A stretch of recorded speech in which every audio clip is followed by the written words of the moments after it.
tua graça. Flui em mim, Senhor, o teu amor.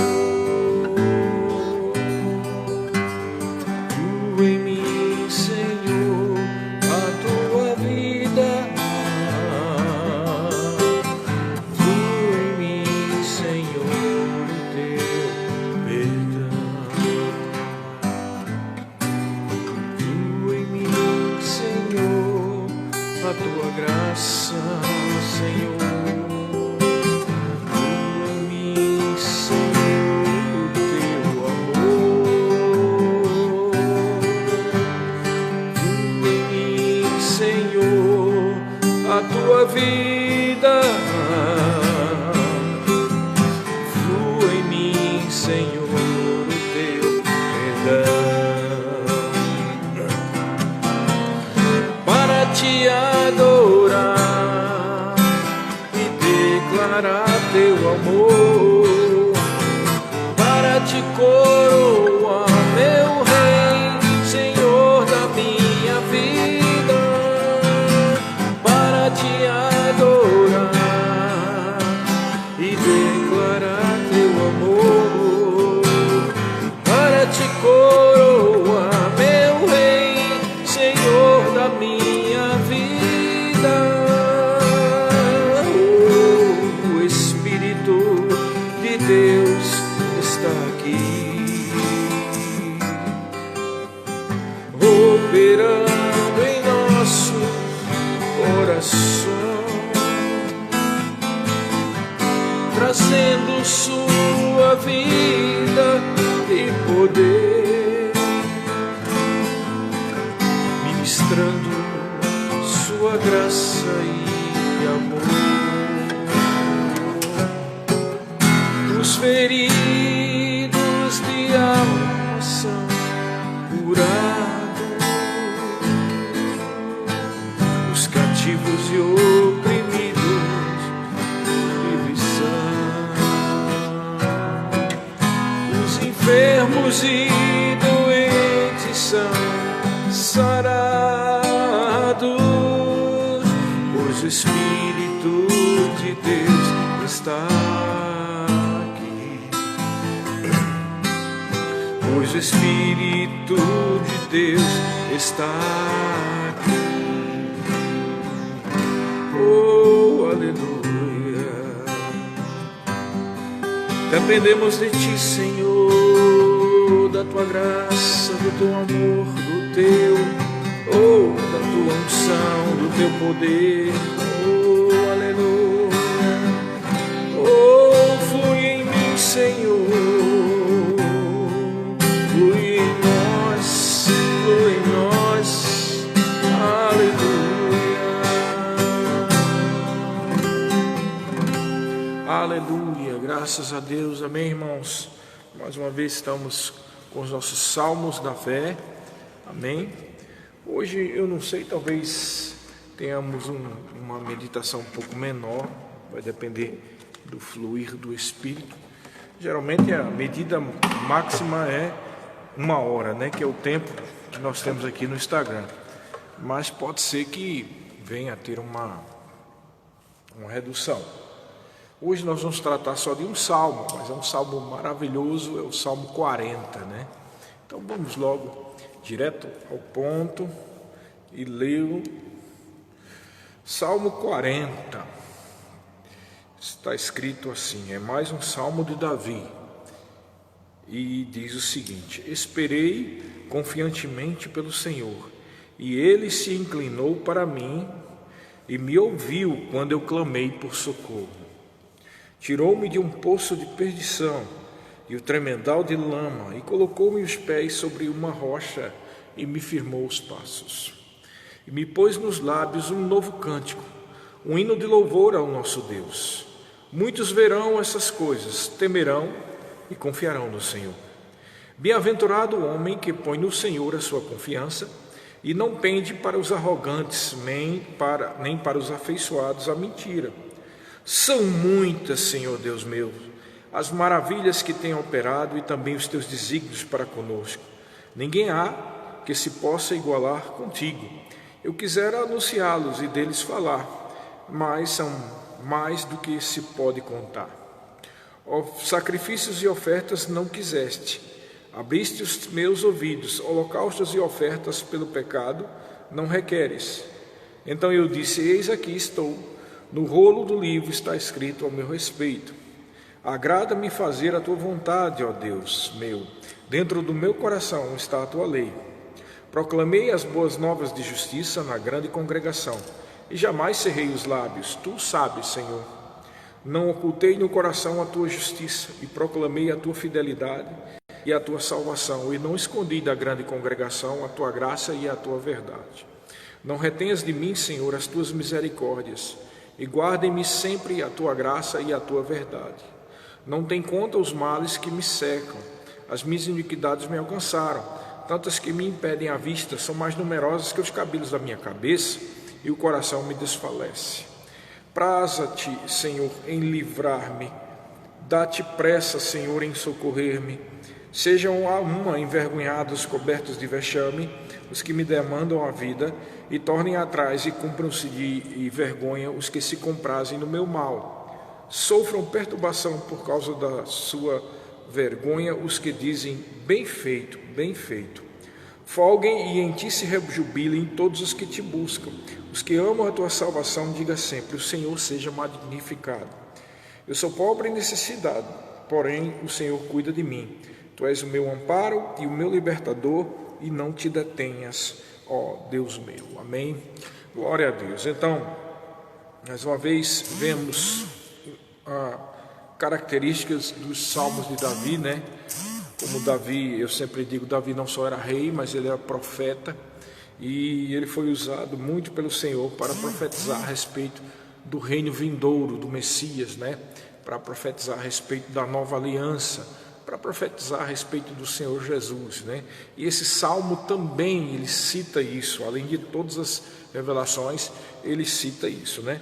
Mas vamos desde o início. Ele fala: esperei confiantemente pelo Senhor, e ele se inclinou para mim e me ouviu quando eu clamei por socorro, e tirou-me de um poço de lama e perdição, e colocou-me os pés sobre uma rocha, e me firmou os passos, e me expôs nos lábios um novo cântico, um hino de louvor ao nosso Deus. Muitos verão essas coisas e temerão e confiarão no Senhor. Irmãos, esses 3 primeiros versículos é claramente faz relação, né, com aquilo que acontece quando você nasce de novo, né, quando você recebe Jesus como Senhor da sua vida. Muitos de nós estávamos em situações difíceis antes de aceitar Jesus, né? Eu também tive isso, porque apesar de eu ser de um lar cristão, né, passei um tempo longe de Deus, e quando realmente estava num poço terrível, e clamei por socorro ao Senhor, e o Senhor me tirou daquela situação. Muitos de vocês, muitos de nós passamos por situações como essa. O principal poço de perdição é a própria vida de pecado, né? Que tem como resultado a morte eterna e o lago de fogo, o inferno e etc, etc. Mas há também situações localizadas que as pessoas passam, né? Situações terríveis, financeiras, de saúde, familiar, profissional, coisas que as pessoas passam, e quando clamam a Deus, Ele vem e socorre. Então, eu preciso dizer isso mais uma vez, que é para ficar claro. Algumas pessoas às vezes podem pensar, quando a gente fala que nós que somos filhos de Deus, porque nascemos de novo, somos cidadãos dos céus e temos acesso a realidades da nova criação, nós não podemos clamar a Deus. Não é isso que nós ministramos aqui, não é isso, irmão. Você pode e deve sim clamar ao Senhor por socorro, tá? Mas na medida do crescimento que você tem em Deus, na medida que você tem a revelação plena da palavra, menos situações como essa podem ocorrer na sua vida, porque geralmente esses tremedais de lama e de perdição é muito mais comum numa vida de alguém que está fora do reino de Deus, tá? Eu não estou falando aqui sobre uma enfermidade. Por exemplo, alguém pode ter nascido de novo, ser filho de Deus, ser fiel e, por exemplo, só para dar um exemplo aqui, ter sido diagnosticado com um câncer, tá? Um câncer terminal. Qual seria a atitude de alguém que está andando em fé diante de uma situação como essa? Olha, eu quero dizer mais uma vez, não é pecado clamar ao Senhor, não tem nada a ver com pecado, irmãos. Mas o que nós sempre afirmamos aqui é que quando você está cheio da palavra, está cheio de fé, você, mesmo que fique assim atordoado se ouvir uma notícia como essa, espero que não, em nome de Jesus, nunca aconteça isso, mas se você ouvir uma notícia como essa, você não vai cair a cabeça, baixar a cabeça e entrar em desespero. Por quê? Porque você está cheio da palavra, e aí você age em fé, o próprio auxílio do Espírito levanta a cabeça e você age em fé. Então não é pecado, eu quero deixar claro isso, tá? Porque senão as pessoas pensam que a gente é culpado se clamar a Deus por socorro. Não, irmãos, não é isso. Nós estamos falando de outra coisa. Nós estamos falando de que quando você está cheio de fé, você toma uma atitude mais proativa. Amém? Geralmente, não todos os casos, uma situação como essa é quando a pessoa vem do mundo, ou então quando a pessoa está lá no mundo, está desesperada, porque a pessoa que está no mundo, ela não tem expectativa de milagre, né? Ela clama pelo primeiro que aparecer, semelhante àquilo que acontece quando a pessoa está se afogando no mar, no oceano, que o primeiro que passar pega, e aí muitas vezes até os salva-vidas sabem disso, que eles têm que vir por trás da pessoa e empurrar, porque se for tentar salvar a pessoa de frente, a pessoa se agarra com o salva-vidas e os dois morrem agarrados. Por quê? Porque na hora do desespero a pessoa não tem consciência do que é melhor ou pior, ele só quer se agarrar em alguém. E assim acontece com alguém que está no mundo, ele não tem esperança nem tem fé, porque ele está no mundo, ele pensa que Deus é uma criatura que está lá no espaço exterior, que é preciso gritar muito, muitas vezes ele não ouve, é assim que eles têm ideia de Deus. Então, nessas pessoas, quando vêm para o Senhor, eles clamam desesperadamente. Eu mesmo já passei por situações como essa, né? Então, eu entendo, não tem nada a ver com pecado, só estamos deixando claro aqui que quanto mais você se enche da palavra, mais uma atitude proativa diante do problema você vai ter, uma atitude de intrepidez, uma atitude positiva, você está entendendo? Porque senão, a gente não explicar isso bem direitinho, tá? Até porque tem pessoas que acessam a live agora e não assistiram às outras, né? Fica parecendo que os pastores da fé são arrogantes, né? Ou são pessoas que pensam que você não pode adoecer, porque tem gente que é assim, né? Pensa que se adoeceu está em pecado. Não necessariamente, irmão. Não, você pode adoecer e não tem nada a ver com pecado. Um confronto do diabo, um confronto das trevas, né? Na verdade, quanto mais você estiver agradando a Deus, mais cheio de fé, mais você pode acontecer, mas pode acontecer disso, do diabo confrontar você com alguma coisa na área de finanças, na área de saúde, na área ministerial, etc, etc. E você tem que dar exemplo, agindo com intrepidez, de uma forma proativa, nunca baixando a cabeça, sabendo que é maior quem está em você do que está no mundo. Amém, queridos? Deixar isso bem claro, para não parecer que a gente vive num mundo que não tem problemas, mas é claro que os problemas vêm para todos, né? A Bíblia diz que a chuva chove sobre todos, os ímpios e os justos, e dentre os justos os que são cheios de fé e aqueles que nasceram agora de novo, né? Não, chove sobre todos, a diferença é como a pessoa reage, tá bom? E é um motivo pelo qual nós estamos ministrando esses salmos da fé, trazer uma revelação para que seja produzido fé no seu coração. Então, geralmente, esse apanhado desses 3 primeiros versículos, eles têm a ver com a realidade de alguém que estava no pecado, estava no mundo, e nasceu de novo, né? Ou alguém que nasceu de novo, mas ainda não tem conhecimento pleno da palavra, e ali vive aquele tipo de evangelho como eu vivi, tá? Hoje eu entendo que talvez eu tenha escapado de tudo aquilo que aconteceu comigo para servir de exemplo. Eu tenho conhecimento dos 2 tipos de atitudes, né? Passei 6 anos como um crente, indo para os cultos, mas um crente nominal, sem ser batizado no Espírito Santo.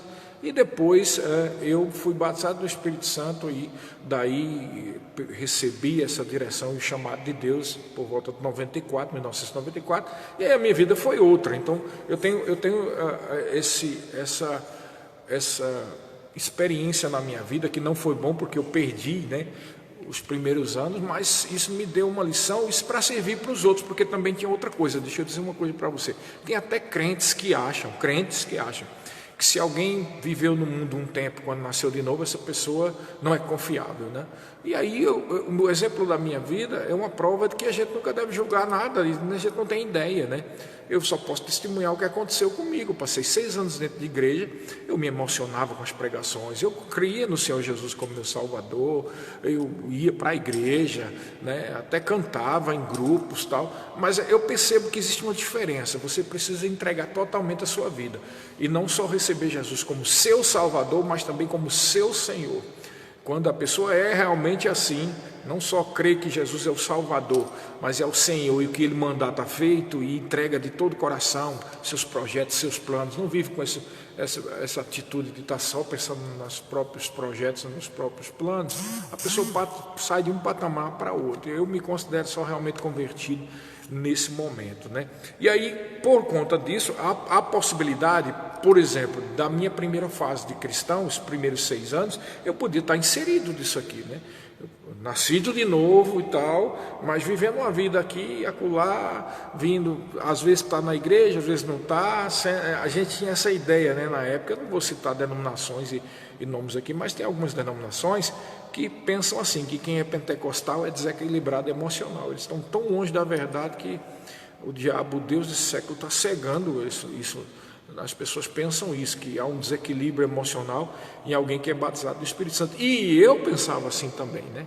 E esse tipo de atitude é que evita que a pessoa seja cheia do Espírito Santo. Nós falamos aqui em uma outra live que, da mesma forma que medo é o contrário de fé, essa atitude de timidez e de orgulho é o contrário do enchimento do Espírito. Tá? Muitas pessoas não são cheias do Espírito e não falam em línguas por causa de timidez ou vergonha ou orgulho. Todos são parentes ali e tem a ver com o que a pessoa acha a respeito dos outros. E isso impede a plenitude do Espírito. Então, eu também tinha isso.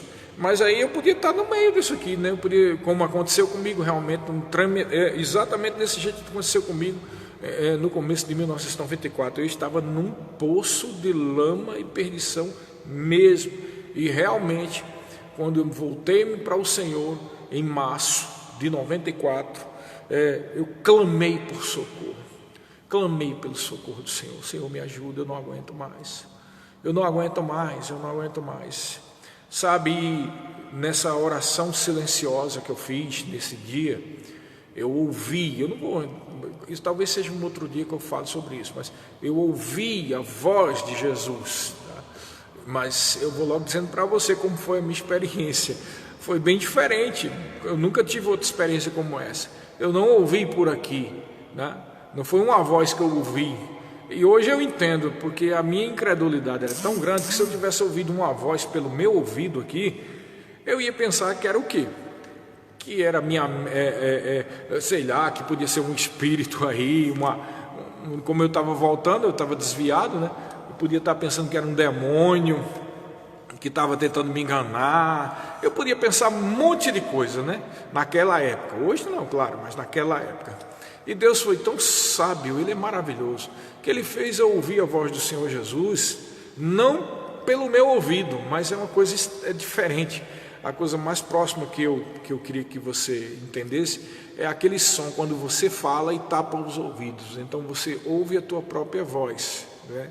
Então eu ouvi a voz do Senhor, não foi eu falando, foi a voz do Senhor dentro de mim, como se eu fosse um sino ou um alto-falante, e dentro do meu corpo estava reverberando aquela voz. Eu não conheço alguém que tenha ouvido desse jeito. Para mim foi muito importante que eu tivesse tido essa experiência. E sabe o que foi que o Senhor falou para mim quando eu fiz essa oração aqui que Davi fez? Ele simplesmente disse para mim: a minha graça te basta. Eu estou sorrindo porque a gente espera ouvir do Senhor alguma coisa como diz: ó, meu servo, eu estou contigo, eu te amo e eu vou te tirar dessa situação. Com certeza Deus tinha esse pensamento e Ele com certeza me tirou. Mas Ele foi logo tácito, Ele foi logo no ponto. Ele disse o seguinte: a minha graça te basta. E aí eu me levantei, para você ver como eu sou igual a você, ou talvez seja, eu era pior do que você, vamos dizer assim. E eu, na minha incredulidade, quando eu me levantei, eu pensei logo assim: eu estou debaixo de uma pressão psicológica tão grande que a minha mente está criando isso, né? Você veja que eu nunca aceito uma coisa passivamente, não. Aí eu pensei: a minha mente está criando nisso, né? Aí, meus irmãos, aquela voz começou a repetir várias vezes: a minha graça te basta, a minha graça te basta, a minha graça te basta, a minha graça te basta. E ficou repetindo aquilo dentro de mim, como se eu fosse um sino batendo aquilo: a minha graça te basta, a minha graça te basta. Eu me levantei. Na hora que eu me levantei, veio aquela impressão, não uma voz, uma impressão muito forte, dizendo o seguinte: não está crendo não, pega um. E eu pensei: pega um? Quando eu olhei para eu estava na casa de um irmão, e no centro dele havia uma bomboniere cheia de preciosas promessas, né? E eu vi aquilo no meu interior dizendo: pega um. Então eu fui lá e botei a mão e peguei. Quando eu peguei, isso aqui que está escrito lá: a minha graça te basta, porque o meu poder se estabelece na tua fraqueza. Então, é por isso que eu te digo, irmãos, você não deve fazer sorteio bíblico, não deve estar pegando preciosas promessas, mas nunca julgue a forma como Deus quer falar. Se Deus usou uma jumenta e disse que poderia clamar, até as pedras poderiam falar, por que ele não vai usar a própria palavra dele num papelzinho? Agora, a verdade é a seguinte: que não é assim, eu vou fazer sorteio para ver qual é a palavra de hoje. Não é assim que funciona. Tem que ser algo específico, uma direção específica de Deus. Quando Deus diz: vá lá, pegue ou abra a Bíblia, como Ele já falou comigo também, é assim. Eu não faço sorteio bíblico, não fico abrindo Bíblia. Mas um dia Deus foi duro comigo e disse: abra a Bíblia agora. E eu abri. Na hora que eu abri, que eu botei o olho, era o que ele me repreendeu com aquilo que estava ali escrito. Então, não me venha me dizer que isso não existe. É claro que existe, irmão. Chegou tarde demais. Claro que Deus fala dessa forma, com preciosas promessas, abrindo Bíblia. Só que eu quero te advertir: não faça isso como sorteio, abrindo Bíblia, para ver qual é a palavra, ou pega a preciosa promessa. Não faça isso, irmãos. Isso não é de Deus. Deus fala através da sua palavra, mas com a direção específica do Espírito Santo. Amém? Mas o que eu queria dizer aqui, afinal de contas, com todo esse testemunho? Deus me disse que era a graça dele que bastava. Então, diante daquela situação, em 1994, a minha vida foi mudando, dia após dia, pelo lavar regenerador da palavra. E aí se cumpriu aquilo que está aqui no Salmo: tirou-me os meus pés de um poço de lama e perdição, e colocou e firmou meus pés sobre a rocha. É isso que Deus fez na sua vida. Quando você nasceu de novo, os seus pés foram firmados na rocha, né? Eu gosto de dizer da seguinte forma: Deus firma, mas você tem que decidir ficar sobre a rocha. Porque se você, com seu próprio livre-arbítrio, não viver uma vida de fidelidade a Deus, você sai da rocha e pisa na lama. A única forma de você viver sobre a rocha é uma decisão diária de fidelidade, buscando santificação, buscando uma vida de fé, confessando as verdades da palavra, se alimentando dia após dia com a palavra. Amém? Aí se cumpre isso que acontece no versículo 3: e me pôs nos lábios um novo cântico, um hino de louvor ao nosso Deus. Muitos verão essas coisas, temerão e confiarão no Senhor. Por exemplo, irmão, se alguém me conhecesse naquela época, nos primeiros 6 anos de cristão, não iria muito se animar para ser cristão, né? Mas as pessoas que me conhecem como eu era antes, e que tipo de palavras falava, como eu era, e me vê agora depois de tantos anos, com certeza vê que só pode ter sido Deus, né? Mas com certeza foi Deus. E muitos veem essas coisas e confiam no Senhor, cumprindo o que está aqui. Porque realmente, irmão, meus pés estão firmes e há um equilíbrio sobre a minha vida por causa do Senhor e da sua palavra. Tiago diz lá no capítulo 1, versículo acho que 22, acolhei com mansidão a palavra em vós, essa é a parte B do versículo. Acolhei com mansidão a palavra em vós implantada, a qual é poderosa para salvar as vossas almas, a vossa alma. Ali a palavra alma no original é psique, de onde vem os termos, as palavras psicologia, psiquiatria. Então, alma é claramente, alma não é o seu espírito, irmão. Alma claramente é o que está na tua mente, é o terreno da psicologia, por exemplo. A alma são as tuas emoções, as tuas lembranças, as tuas memórias, né? A forma como você se emociona com alguma coisa, as suas emoções, né? Então, sabemos que quando não vivemos uma vida firmada na palavra, nós somos emocionalmente instáveis, né? E o teu temperamento vai estar andando descontrolado, se ele não estiver sendo renovado pela palavra, se não houver um controle do Espírito. Então, se você for uma pessoa colérica, né, expansiva, dada a ser dominador, se você não se submete ao controle do Espírito e ao lavar regenerador da palavra, você vai se tornar uma pessoa insuportável, né? Se você é do tipo melancólico, e é muito introspectivo e chora e entra na depressão, se você não tiver o controle do Espírito, se o Espírito Santo não estiver controlando o seu temperamento e você não estiver submetido ao lavar renovador, restaurador da palavra, você vai viver uma vida de depressão e de tristeza, e assim vai nos 4 temperamentos ou qualquer outra nomenclatura que existe, porque isso é só uma das nomenclaturas sobre os temperamentos, né? Existem outras que dividem em 6 e aí etc. E vai. Mas no geral é isso que acontece.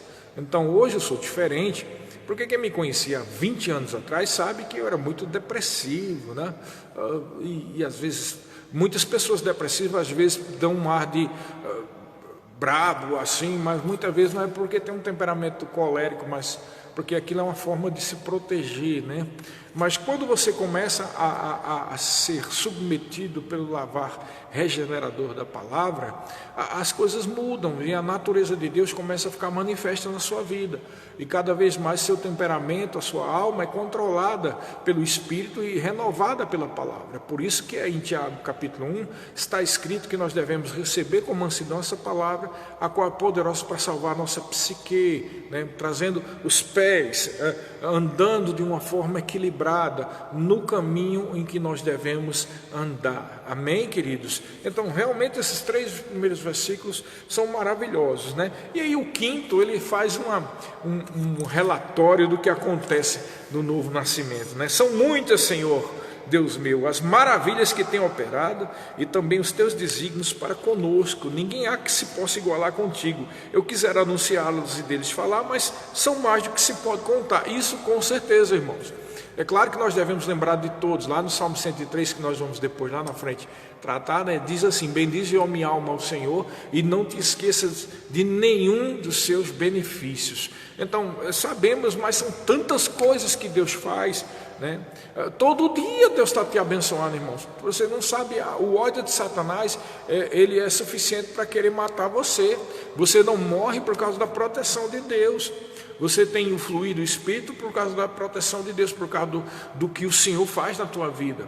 Você agora acessou essa live, por quê? Você poderia, são 6 horas, 6h30, você poderia estar aí fazendo alguma outra coisa, né?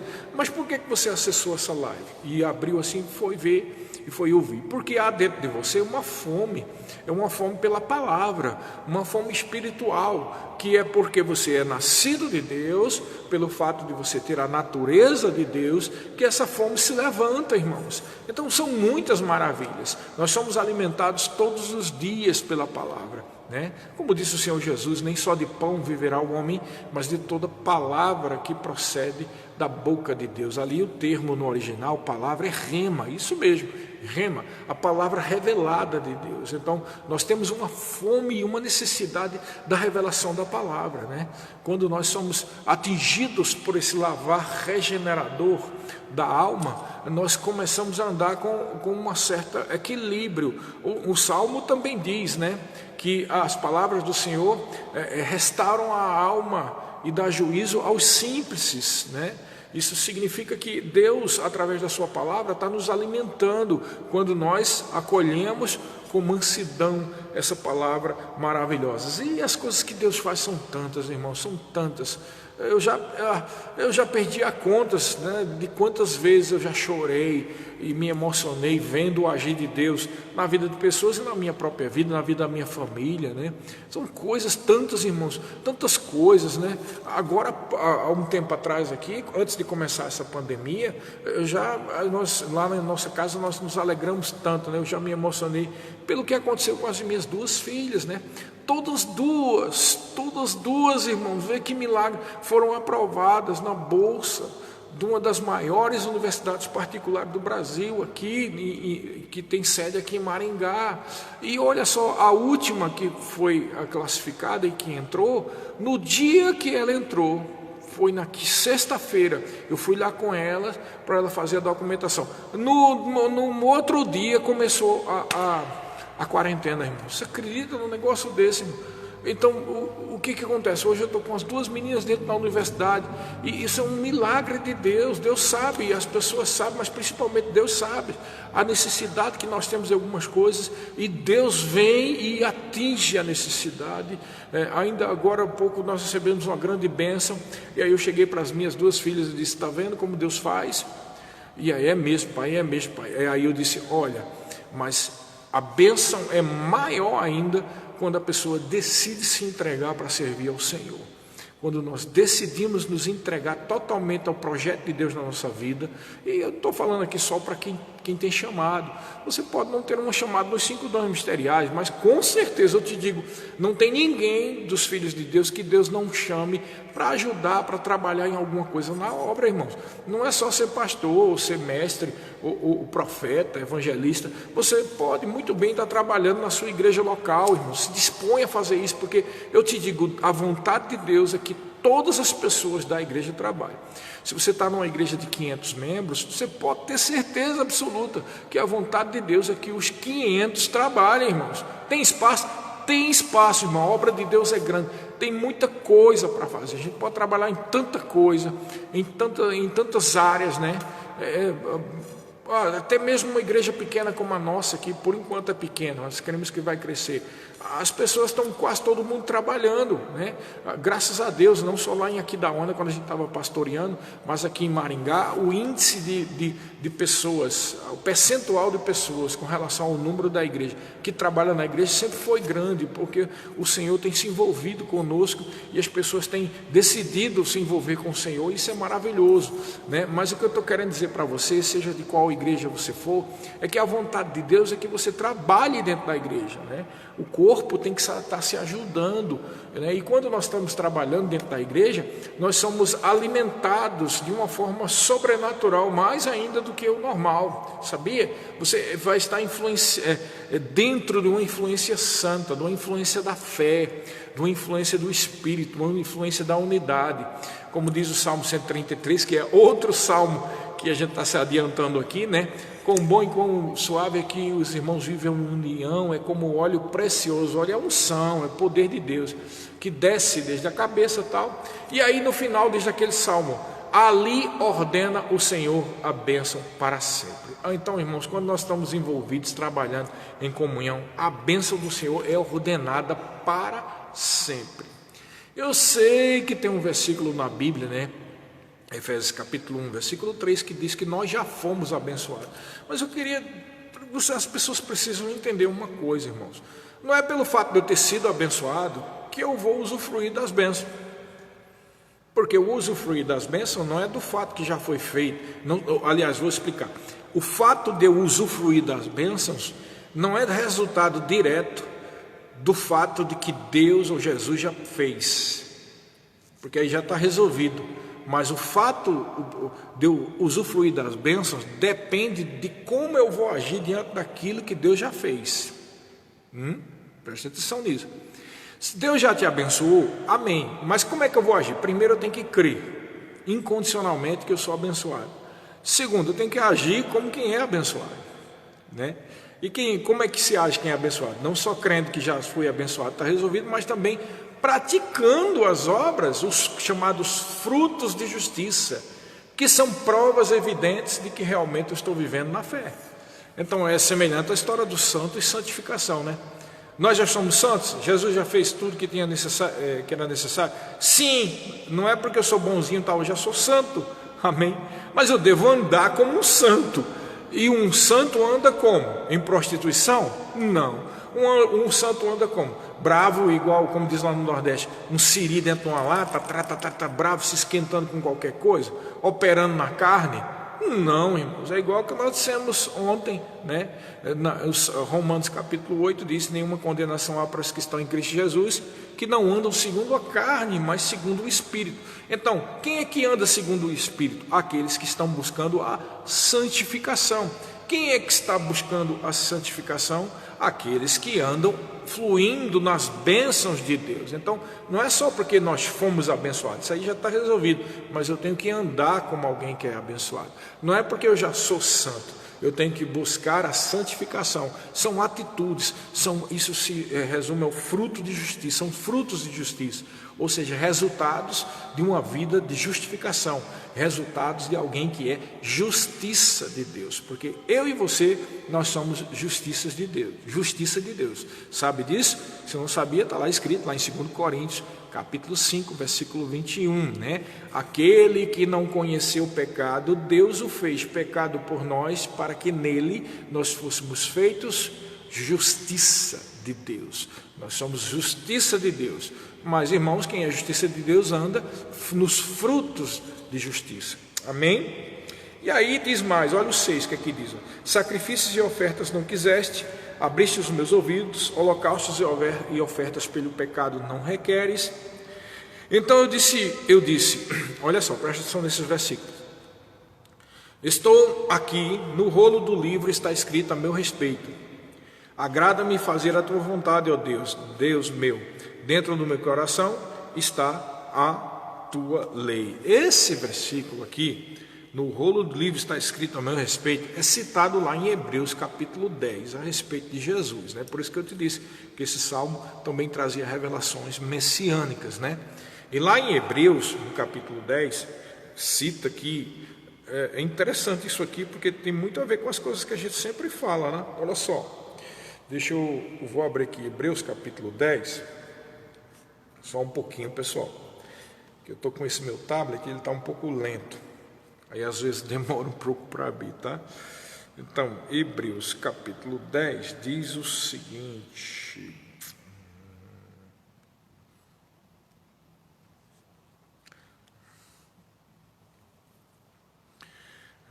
no rolo do livro, aqui, então, Hebreus capítulo 10,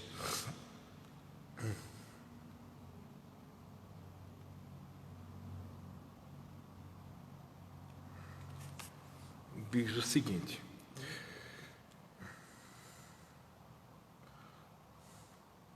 versículo 6 em diante, diz: não te deleitasse com holocaustos e ofertas pelo pecado. É semelhante ao que foi citado aqui, né? Então eu disse: eis aqui estou, no rolo do livro está escrito a meu respeito, para fazer, ó Deus, a tua vontade. Aí o que ele diz no 8: depois de dizer como acima, sacrifícios e ofertas não quiseste, nem holocaustos e oblações pelo pecado, nem com isto se deleitasse, coisas que se oferecem segundo a lei, então acrescentou: eis aqui estou para fazer, ó Deus, a tua vontade. Remove o primeiro para estabelecer o segundo. Nessa vontade é que temos sido santificados, mediante a oferta do corpo de Jesus Cristo, uma vez por todas. Veja, a oferta foi feita uma vez por todas, mas mediante essa vontade é que nós somos santificados. Não tem a ver com isso que eu lhe disse? Você pode ser santo, mas você tem que viver em santidade. Você já foi abençoado, mas você tem que viver como alguém que é abençoado, tá? Aí ele faz, esse livro de Hebreus aqui, especialmente capítulo 10, uma comparação, como isso que a gente está citando, entre a velha aliança e a nova aliança, entre o que Jesus Cristo, o que representava nessa profecia, por exemplo, aqui do Salmo 40 que nós citamos, a sombra do que representava, e a realidade que nós já estamos vivendo hoje. Então é muito do que eu tenho dito aqui, irmão, sobre esse apanhado. Você tem que ler, nunca se esqueça disso, você tem que ler o Velho Testamento, lembrando que aqui são sombras, e que o objeto real que está projetando essa sombra é o que está acontecendo na nova aliança, né? Hebreus fala que essas profecias eram sombras, ou como o termo teológico é tipos, tá? São tipologias, são tipos, são sombras. No Novo Testamento é o antitipo, ou seja, o objeto em si que provocou aquela sombra, tá? Isso é muito importante, porque tem muitos irmãos que equivocadamente, né, têm cometido essa falha de basear as suas vidas naquilo que está escrito no Velho Testamento. É por isso que alguns profetas, por exemplo, que não têm entendimento da palavra, eles começam a agir como se fosse o Elias, né? Vai cair juízo aqui, vai fulminar, tá vindo um juízo sobre o Brasil, agindo como um profeta Elias, ou um Eliseu, né? Ou como Samuel, e desconhecendo que aqueles profetas do Velho Testamento, sobre eles havia um ministério totalmente diferenciado do profeta que existe no Novo Testamento. O profeta do Novo Testamento não é para guiar. O profeta do Novo Testamento, ele vai falar da parte de Deus, né, nos dons espirituais, para falar palavra de sabedoria, palavra de conhecimento, né, discernimento de espíritos, né, vai ter sonhos, vai ter revelação, mas nunca para guiar você, porque você já tem alguém que guia você, que é o Espírito Santo. Então, algumas pessoas têm falhado, não só os profetas, como outros que dão ouvido a esses profetas assim, porque têm procurado ser guiados por profetas, e tem profetas que querem guiar a vida dos outros e agir como um Elias, né? Então, depois a gente vai falar sobre um ensino sobre isso aí, né? Então, é preciso desse entendimento, que o Velho Testamento, ele aponta para realidades que se cumpriram no Novo Testamento. Só para deixar aqui, para não ficar parecendo para alguns que não existe profeta. Existe profeta no Novo Testamento? Existe. Esses profetas aí são de Deus? São de Deus, amém?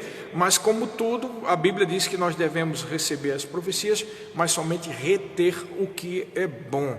O que falta muitas vezes é o ensino da palavra. E aí eu aconselho você, se não fez, a você fazer o Rema, tá? O Rema Brasil vai te ajudar muito nisso tudo. Lá te ensina muitas coisas, algumas dessas coisas que estou falando aqui, e dentre as quais essa questão do ministério profético, tá? Então, isso é muito importante. Algumas pessoas têm sido induzidas ao erro e têm se frustrado, né? Eu me lembro que eu citei aqui já algumas vezes, por exemplo, quando houve a Olimpíada no Brasil, disseram que ia cair um juízo grande, gente sonhou, revelou que é um juízo, porque o Brasil estava no pecado, caiu o juízo, não caiu. Depois veio a Copa do Mundo, teve profeta que se levantou dizendo que ia cair um juízo sobre o Brasil, porque o Brasil está em pecado e aquilo, o outro caiu algum juízo? Não, por que não caiu? Por quê? Porque o juízo de Deus vai cair sim, forte, durante o período da grande tribulação. E que hoje Deus está tratando com pessoas. Pastor, então não cai juízo? Não, cai juízo sim, sobre pessoas, amém, irmãos? Mas não sobre nações. E outra coisa, para um pouco para pensar, deve ter mais ou menos umas 40 nações muito mais pecadoras do que o Brasil, né? Então, o Brasil não está na frente da fila do pecado, né, irmãos? Então precisamos entender essas coisas, né? Então, olha só. Eu estou dando um adendo aqui para você ver como é importante a gente aprender sobre as realidades da nova criação e aprender sobre os 5 dons ministeriais, como eles funcionam hoje no corpo de Cristo. E eu te aconselho a você, se não fez, fazer o Rema Brasil, que vai te ajudar muito, tá bom? E aí ele continua aqui no versículo 10: não ocultei no coração a tua justiça, proclamei a tua fidelidade e a tua salvação, não escondi da grande congregação a tua graça e a tua verdade. Então aqui Davi fala especificamente do fato de que ele foi fiel quando dizia as verdades. Isso vale para todo mundo, né? Para quem tem chamado e nos 5 dons ministeriais, mas também quem não tem chamado nos 5 dons ministeriais. Por quê? Porque a Bíblia diz lá, nesse mesmo texto de 2 Coríntios capítulo 5, que Deus nos deu o ministério da reconciliação. O que é o ministério da reconciliação? É que Deus, através de Jesus, está reconciliando o mundo com Ele, né? Através de Jesus a pessoa volta a ter comunhão com Deus plena, porque quem é pecador é criatura, e criatura não tem comunhão com Deus, porque Deus não pode ter comunhão com o pecado. Deus só tem comunhão com a pureza e a santidade. Então é por isso que é necessário que a pessoa nasça de novo, como diz lá em João, Evangelho de João, capítulo 1, versículo 12, que diz o seguinte, a respeito de Jesus: mas a todos quantos o receberam, Deus deu-lhes o poder de serem feitos filhos de Deus, a saber, os que creem em seu nome. Os que creem no nome de Jesus saem da situação de criatura para serem agora filhos de Deus, tá? E não é porque esses filhos de Deus são mais bonzinhos do que os outros, não, é porque pela atitude de fé e o reconhecimento dos seus pecados e a confissão dos seus pecados e aceitar Jesus como Senhor e Salvador, por causa disso, eles saem de uma condição de criatura para ser agora filhos de Deus, tá bem, irmãos? Então, o que acontece? Você, como filho de Deus, foi te dado o ministério da reconciliação, então você não pode calar diante das pessoas, você tem que abrir a boca para falar das verdades do Evangelho, você precisa abrir a boca para falar da vida que você tem em Deus, amém? Então, para um pouco para pensar. A gente tem batido muito nessa tecla, falando que nós como cristãos devemos viver uma vida de alegria, vida de vitória, né? Uma vida de intrepidez, tá? E por si só, essa atitude de intrepidez, de alegria, né? Fluindo na vida que procede da própria videira, nós como ramos da videira, essa própria atitude fala mais alto do que as palavras, porque a tua vida vai falar mais alto do que as palavras que você diz. Por isso que é tão importante se encher da palavra. Talvez você não tenha um dom ministerial dos 5 dons, você não pregue, não ensine, mas você tem a sua vida, sabe? A maior boca de pregação é a tua vida. O maior púlpito é onde você está, tá? Então, onde você vai, você age desse jeito, sendo um exemplo, ali você vai falar das maravilhas de Deus. E aí surge uma oportunidade ou outra para falar de Jesus, porque Deus te deu o ministério da reconciliação. Não se nega a isso, tá? E aí ele diz no 11, não retenhas de mim, Senhor, as tuas misericórdias, guarda-me sempre a tua graça e a tua verdade. Bom, aqui é um típico versículo de alguém que está na velha aliança, tá? Porque para um pouco para pensar, você não pensar que eu fico procurando coisinhas. E só é você se colocar no lugar, né? Você é filho de Deus, você nasceu de novo, você entregou sua vida para Jesus. E segundo a Bíblia, né? Segundo a Bíblia, você agora deixou de ser criatura para ser filho de Deus. Segundo a Bíblia, lá nesse versículo que nós citamos, né? Segundo Coríntios, capítulo 5, versículo 21, diz: aquele que não conheceu o pecado, ele o fez pecado por nós, para que nele nós fôssemos feitos justiça de Deus. Então você é justiça de Deus, você é abençoado, você é filho de Deus, você é nascido de Deus, você é nação santa, você é embaixador da parte do Senhor. O próprio Espírito Santo vem habitar dentro de você. Tudo isso é verdade, está lá no Novo Testamento. Agora pensa um pouco, para você que é tudo isso que nós estamos dizendo, fica bem você dizer uma coisa como essa? Não retenhas de mim, Senhor, as tuas misericórdias, guarde-me sempre a tua graça e a tua verdade. Guarda-me sempre a tua graça e a tua verdade é realmente algo que pode caber dentro dos dias de hoje. Mas não retenhas a tua misericórdia é algo que não cabe para você e para mim, porque Deus nunca vai reter a sua misericórdia para aqueles que são seus filhos. E porque Deus, o maior ato de misericórdia de Deus foi dar o seu próprio Filho. A Bíblia diz lá em João 3,16 que Deus amou o mundo de tal maneira que deu o seu próprio Filho, o Filho unigênito, para que todo aquele que nele crê não pereça, mas tenha a vida eterna. Então, esse é o maior ato de misericórdia. Como é que nós como filhos podemos dizer: Senhor, não guarda aí as tuas misericórdias, não, Senhor, tenha misericórdia de mim. Tanto é que lá na frente ele diz: eu sou pobre e necessitado. É outro versículo também que se encaixa. A gente vê claramente qual é a diferença de alguém que está na velha aliança e alguém que está na nova, tá? Eu não estou falando aqui sobre não ser humilde e ser arrogante, nada disso não, irmãos. É você entender qual é a sua posição hoje. A sua posição agora não é de alguém que está do lado de fora da casa de Deus. A sua posição agora é de alguém que vive na casa de Deus. Deus é o teu Pai, irmãos. Você é filho de Deus, e como filho de Deus você tem acesso a tudo que é de bom dele, irmãos. Você tem acesso a todos os benefícios de Deus. Então um versículo como esse que diz assim: não retenhas de mim as tuas misericórdias, com certeza, né? Entendemos sim, mas é preciso que você entenda que isso aqui é tipicamente de alguém que estava na velha aliança, tá? Paulo não dizia isso. Você já ouviu em algum lugar no Novo Testamento alguma carta de Paulo ou de Tiago ou de João dizendo, ou pastor Jesus, ou Jesus falando, não retenhas de nós a tua misericórdia. Ele não fala isso, irmão. Por quê? Porque é uma nova realidade, tá? Presta bem atenção nisso. 12, não tem conta os males que me cercam, as minhas iniquidades me alcançaram, tantas que me impedem a vista, são mais numerosas que os cabelos da minha cabeça. Então, aqui faz menção àquilo que nós citamos, né, nos 2 salmos de ontem, que infelizmente, talvez você tenha percebido, que nós não temos aí a filmagem. Aconteceu algum problema aqui ontem, eu não sei o que foi no Instagram, tentei de todas as formas e não consegui publicar e terminei perdendo o vídeo de ontem. Então, ontem só assistiu quem estava na hora e viu o live, tá? Por isso que é bom sempre estar assistindo, não deixando para assistir depois, porque pode ocorrer um problema como esse. Mas ontem nós citamos que o resumo dos Salmos 38 e 39 é a condição, né, de alguém quando essa pessoa retém o pecado e não confessa esse pecado. E aqui mais uma vez, essa é a condição que ele lembra aqui no 12. Não tem conta os males que me cercam, as minhas iniquidades me alcançaram, tantas que me impedem a vista. Então é alguém, né, que ele ainda está lembrando aqui, né? É algo que você na nova aliança não tem que, se você confessa o seu pecado, entrega na mão do Senhor. Se você ficar lembrando daquilo que você fez, você vai viver em condenação o resto da vida, irmãos. Mas não foi para isso que Jesus Cristo veio. Ele veio justamente para te dar acesso e ter um caminho a Deus para confessar pecado. Você confessa o pecado a Deus e o sangue de Jesus te purifica de todo e qualquer pecado. É assim que é diferente.